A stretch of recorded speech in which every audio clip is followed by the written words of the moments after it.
Bab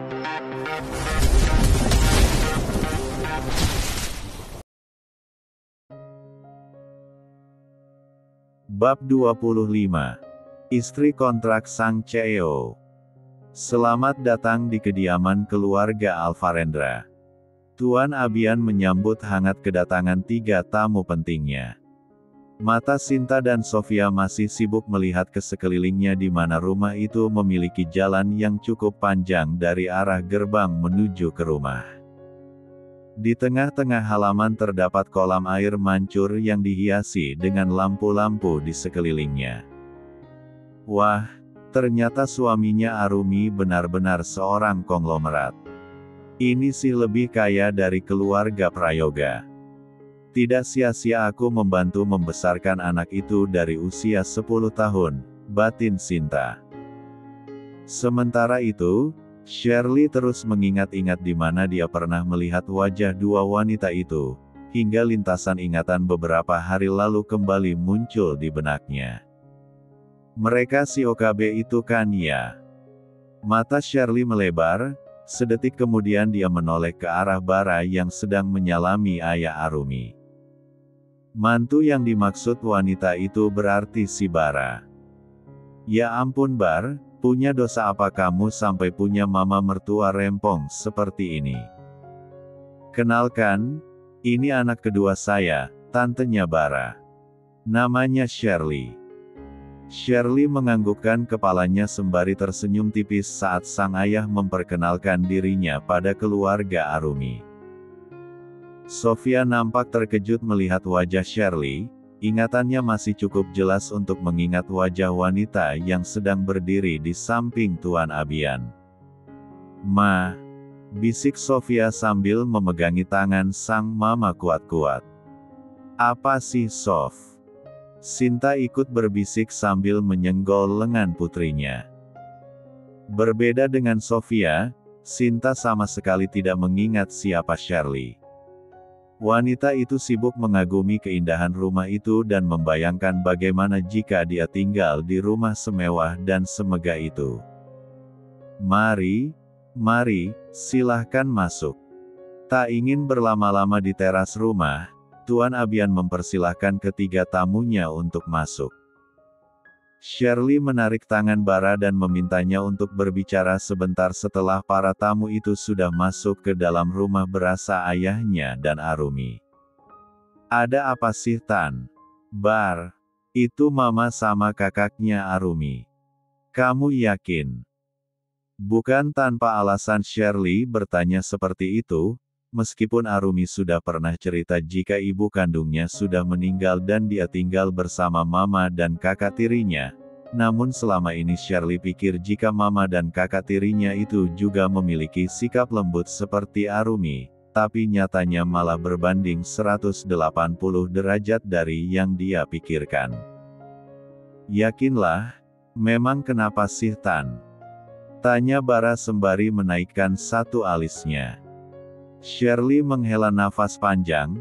Beberapa hari lalu mama dan kakaknya Arumi itu datang ke butik tante. Dan kamu tahu, mereka itu datang cuma buat pamer kalau sekarang sudah punya mantu kaya raya. Pakai sok-sokan mau beli butik tante lagi, gayanya itu loh. Mirip orang kaya baru, norak. Bara tertawa. Dia sudah menduga jika orang yang akan komplain pertama kali tentang keluarga Arumi pasti adalah Tante Shirley. Ya biarin aja sih Tan. Emang mantunya kaya kan? Ganteng lagi, canda Bara. Shirley mencibir, Tante ini lagi bicara serius juga Bar, malah diajakin bercanda. Hidup jangan terlalu dibawa serius Tan, nanti cepat tua. Nikmati aja, biar mengalir seperti air yang mengalir. Shirley hanya bisa menghela nafas berat dan menggeleng-gelengkan kepalanya, saat melihat keponakannya itu malah menanggapi ucapan seriusnya dengan candaan. Akhirnya dia ikut melangkahkan kakinya masuk menyusul Bara yang sudah berjalan lebih dulu di depannya. Bara mendudukkan dirinya di samping Arumi, sementara Shirley duduk di deretan depan bara, di samping ayahnya. Mata wanita itu terus tertuju pada bara dan menyipitkan matanya saat melihat bara hanya tersenyum menanggapi tatapan tajamnya. Melihat kegelisahan Arumi, bara menumpukan tangannya di tangan gadis itu yang tengah berada di atas pangkuan. Wajahnya mendekat dan berbisik di telinganya dengan lembut. "Tenang, aman sayang." Seketika, kegugupan Arumi berubah menjadi sebuah perasaan malu saat bara menyematkan kata, "sayang," di akhir kalimat. Wajahnya yang sedari tegang kini merona merah seperti habis dibumbui bubuk cabai. Tuan Abian mempersilahkan para tamunya untuk makan. Di atas meja makan sudah tersaji berbagai menu hidangan seperti hidangan di restoran mewah. Sofia yang sudah sangat kelaparan langsung mengisi piring kosongnya dan makan dengan lahap. Melihat begitu lahapnya kakak tiri Arumi itu makan, Shirley sampai tidak bernafsu makan. Makannya Sofia mirip seperti gembel yang sudah seminggu belum dikasih makan. Tidak ada obrolan sepanjang acara makan malam. Setelah selesai makan mereka kembali duduk dengan tenang. "Aduh, sayang banget makannya masih sisa banyak. Boleh dibungkus buat dibawa pulang gak?" tanya Sofia sambil matanya terus menatap pada makanan di atas meja makan. Sempat canggung, Tuan Abian tertawa lepas mendengar kepolosan Sofia. Kepala Arumi rasanya mau pecah, dia memijat-mijat pelipisnya dengan wajah tertunduk. Kira-kira apa yang akan dipikirkan keluarga Bara setelah ini? Boleh, biar nanti saya suruh orang saya untuk membungkuskan makan-makan ini untuk dibawa pulang, ucap Tuan Abian. Kalau begitu mari kita lanjutkan obrolan kita di ruang depan. Beralih dari meja makan, mereka kembali ke ruang depan dan duduk di sana. Shirley kembali dibuat ilfil saat melihat Sofia mengambil toples berisi cemilan dan membawanya ke pangkuannya. Wanita itu membuka tutupnya dan mulai memakan isinya sampai mulutnya dibuat penuh oleh makanan. Kelakuannya sudah seperti di rumah sendiri saja. Ya ampun, berapa hari sih dia tidak makan? Batin Shirley, bulu kuduknya sampai meremang melihat cara makan Sofia yang seperti tidak ada kenyangnya. Hampir 1 jam mereka mengobrol tentang seputar keluarga mereka. Lebih tepatnya hanya Tuan Abian dan Samuel yang lebih banyak mengobrol, yang lainnya sibuk dengan pikiran mereka masing-masing. Kalau Shirley ini, sudah menikah. Kok saya gak lihat ada suaminya sejak tadi? Tegang, itulah yang terjadi saat pertanyaan itu dilontarkan oleh Sinta. Tuan Abian menanggapi pertanyaan itu dengan sebuah senyuman. Dia menoleh ke arah putrinya dulu sebelum menjawab. Putri saya ini sudah lama berpisah dengan suaminya. Anaknya ada, namanya Cia, sekarang dia sedang belajar di kamar, ucap Tuan Abian sehati-hati mungkin demi tidak menyinggung hati dan perasaan putrinya. Oh, janda. Hati Shirley langsung memanas mendengar kata, janda, disebut untuk dirinya. Apalagi nada bicaranya terdengar seperti mencemooh. Tuan Abian yang duduk di sampingnya menumpukkan satu tangannya di tangan Shirley dan menepuk-nepuknya pelan, pertanda bahwa dia tidak ingin Shirley membalas ucapan mama tiri Arumi. Samuel menyenggol lengan istrinya saat suasananya menjadi menegang gara-gara ucapan istrinya. Maaf, istri saya tidak bermaksud begitu. Tidak apa-apa, wajar jika bertanya. Kita ini kan sudah menjadi keluarga, jadi harus saling mengenal satu sama lain, ujar Tuan Abian memaklumi. Sama halnya dengan Tante Shirley, Arumi juga sudah merasa risih dengan keberadaan mama dan kakak tirinya di sana. Mulut mereka kalau bicara memang tidak bisa direm, tidak peduli ucapannya itu menyinggung atau tidak. Kakek, ini sudah sangat malam, biar keluarga Rumi pulang dulu, kakek juga harus istirahatkan. Ujar Arumi dengan sopan. Bara segera memprotes ucapan istrinya, kok disuruh pulang sih, sayang? Tidak setiap hari Iho keluarga kamu ini bisa main ke sini, jadi biarkan saja dulu, lagi pula ini juga belum malam-malam banget kok, iya kan kek? Tuan Abian mengangguk setuju. Arumi mencubit pinggang Bara dan mendelik pada suaminya itu, senyumnya berubah kikuk. Mas, ucapnya nyaris tak terdengar. Bara memiringkan sedikit tubuhnya dan berbisik di samping wajah istrinya.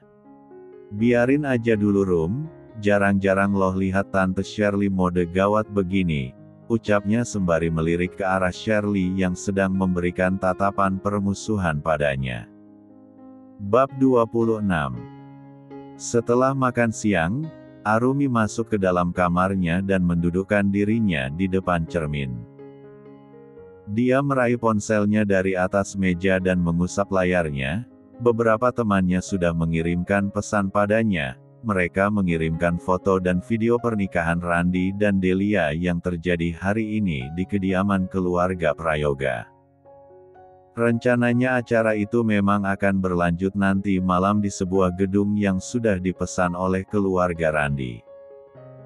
Berbeda dari sebelumnya, kali ini Arumi sudah mempersiapkan diri jika hari ini pasti akan terjadi, hingga tidak ada lagi air mata yang ingin dia buang percuma hanya untuk menangisi sesuatu yang memang bukan menjadi miliknya lagi.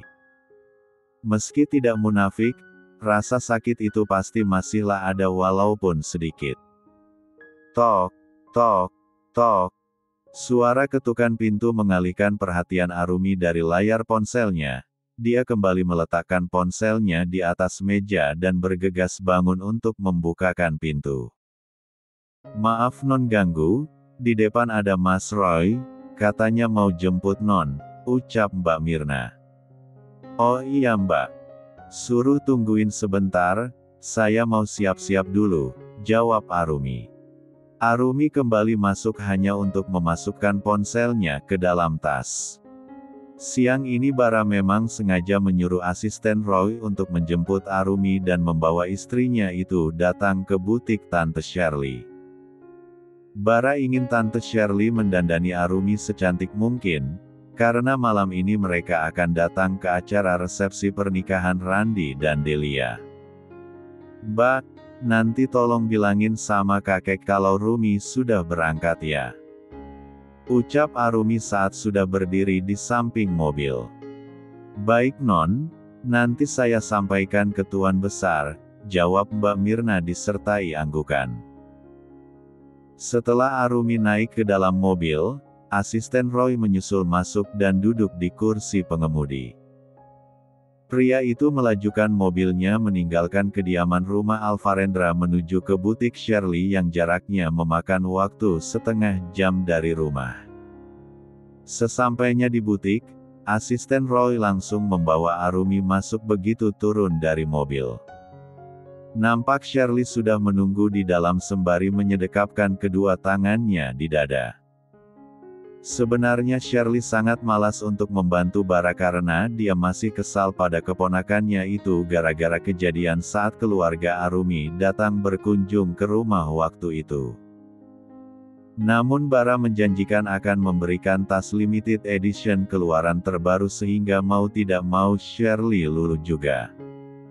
Kamu pergi saja, biar dia aku yang urus, perintah Shirley pada asisten Roy. Baik nyonya, tapi. Tidak ada tapi-tapian, sudah sana pergi. Sempat terdiam sejenak, asisten Roy akhirnya mengangguk dan pergi meninggalkan butik. Sementara Shirley langsung mengajak Arumi masuk ke dalam ruangan kerjanya dan mengajak gadis itu mengobrol dulu sebelum mulai memoles wajahnya dengan make up. Saat ini Bara masih berada di ruangan kerjanya. Lelaki itu tengah berdiri di depan cermin, kedua tangannya sibuk merapikan jas dan rambutnya yang sebenarnya memang sudah rapi, dia hanya ingin memastikan saja jika penampilannya malam ini sudah terlihat sempurna. Bagaimana penampilanku? Tanya Bara pada asisten Roy yang berdiri tidak jauh di belakangnya. Anda sudah terlihat tampan Tuan, jawab asisten Roy dengan jujur. Nyonya Shirley sudah menelpon dan mengatakan jika Nona Arumi sudah siap. Begitu mendengar nama Arumi disebutkan, Bara langsung membalikkan badannya. Wajahnya yang sedari tadi sudah tegang semakin bertambah tegang. Ada apa Tuan? Tanya asisten Roy saat melihat perubahan ekspresi wajah tuan mudanya. Tidak, aku hanya sedikit gugup, jawab Bara terbata. Asisten Roy tertawa mendengarnya. Apanya yang lucu? Apa Tuan tidak menyadari sesuatu? Tanya asisten Roy. Menyadari? Menyadari apa? Tanya Bara dengan kening mengernyit. Menyadari jika Tuan sebenarnya sudah jatuh cinta pada istri Tuan, Nona Arumi Shakila Maheswari. Bara menggeleng-gelengkan kepalanya tidak percaya, hati dan pikirannya mencoba menyangkal ucapan asistennya itu. Tidak mungkin, aku hanya mencintai Monica. Hubunganku dengan Arumi hanya sebatas ikatan di atas kertas, tidak lebih. Ucapnya menegaskan. Bara melangkahkan kakinya keluar ruangan dengan diikuti asisten Roy mengekor di belakangnya. Selama di dalam mobil, Bara terus merenungi ucapan asistennya tadi, benarkah jika dia sudah jatuh cinta pada Arumi? Keberadaan Arumi di sampingnya selama hampir 2 bulan ini memang menjadi warna tersendiri dalam hidup Bara, bahkan dia sempat beberapa kali membayangkan bagaimana rasanya mencium bibir ranum Arumi yang akhir-akhir ini terlihat begitu menggoda sehingga membuatnya tidak fokus bekerja. Ah, tidak mungkin aku jatuh cinta pada Arumi, aku tidak mungkin berpaling dari Monica. Aku sangat mencintai Monica. Sepanjang perjalanan Bara terus termenung hingga mobil yang mereka naiki berhenti tepat di halaman butik milik Tante Shirley. Begitu mereka turun dari dalam mobil, Shirley langsung keluar untuk menyambut. Mana tas Tante? Tagih Shirley sembari menengadahkan satu tangannya. Asisten Roy mengambil sebuah paperback dari jok belakang dan memberikannya pada Shirley. Mana Arumi, Tan? Tanya Bara saat tidak melihat istrinya ikut keluar bersama dengan tantenya. Arumi. Tuh, Shirley menunjuk ke arah Arumi dengan dagunya begitu melihat istri keponakannya itu keluar dari dalam butik miliknya. Mata Bara sampai dibuat tidak berkedip melihat penampilan Arumi yang terlihat sangat cantik dengan menggunakan dress panjang menjuntai yang memiliki belahan bawah sampai ke paha. Dress berwarna merah itu memiliki bagian bahu terbuka dan belahan dada yang sedikit rendah. Model rambutnya sengaja digerai bergelombang untuk menutupi bagian bahunya agar kulit mulusnya tidak terlalu terekspos. Glek.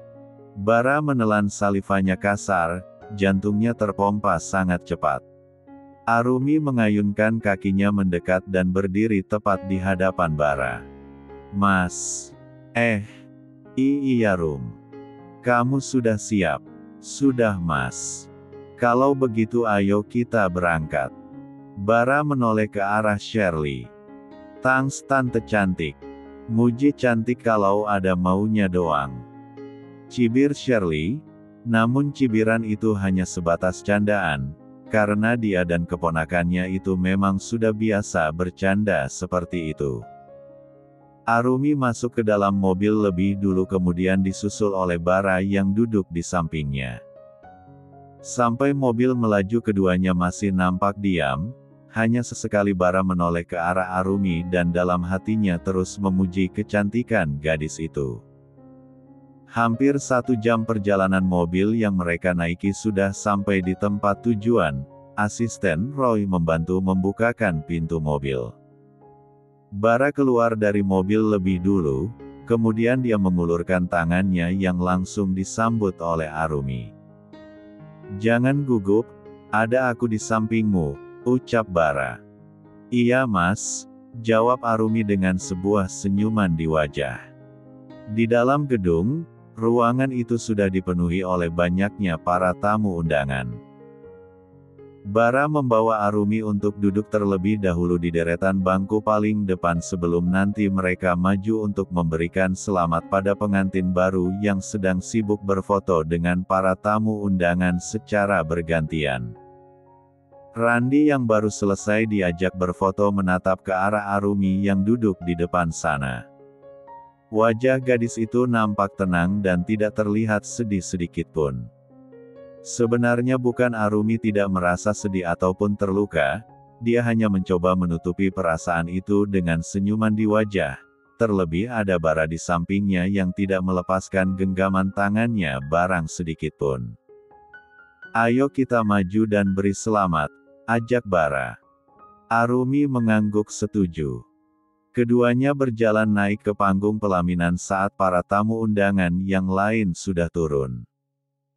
Nyonya Herlina yang melihat kehadiran Arumi di sana nampak berkaca-kaca, begitupun dengan Tuan Reza, mereka sudah sangat menyayangi Arumi seperti putri mereka sendiri. Selamat untuk pernikahan kalian, Bara mengangkat tangannya untuk menyalami Randi. Dengan ragu-ragu Randi menyambut tangan lelaki itu. Arumi melepaskan genggaman tangan suaminya dan memeluk Delia. Selamat ya Del. Akhirnya kamu bisa berdiri di sini juga. Apa kamu sudah menyiapkan nama apa yang pantas untuk wanita perebut sepertimu? Wajah Delia langsung merah padam mendengar sindiran Arumi. Jika bukan di depan orang banyak mungkin dia sudah menutup mulut wanita ini dengan tamparan. Arumi melepaskan pelukannya tanpa menghilangkan senyuman di wajahnya. Kemudian dia menoleh ke arah Randi. Selamat ya, Randi Prayoga. Semoga kalian berdua hidup bahagia selamanya.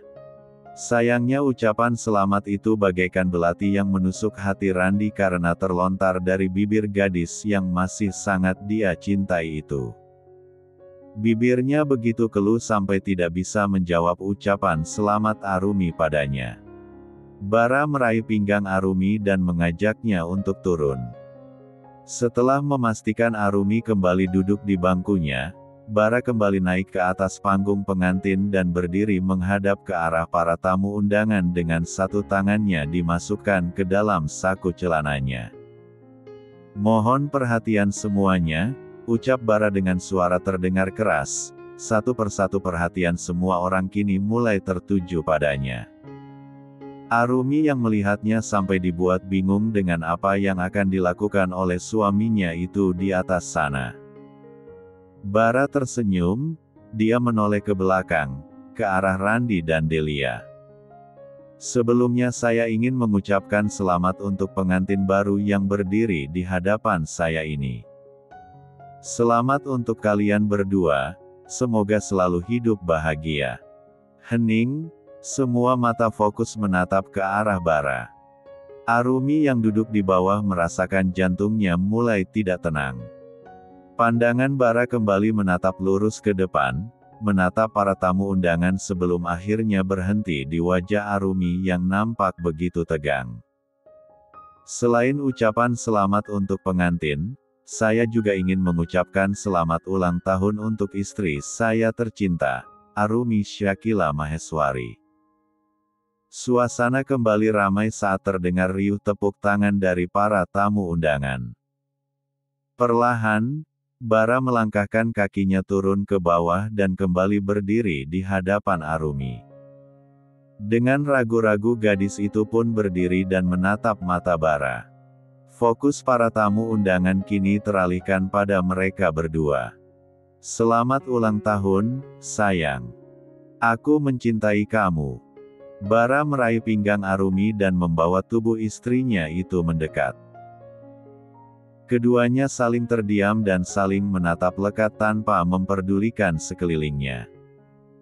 Dalam keadaan tidak siap, Arumi mendapatkan ciuman dari Bara tepat di bibirnya, seketika itu matanya langsung membulat sempurna.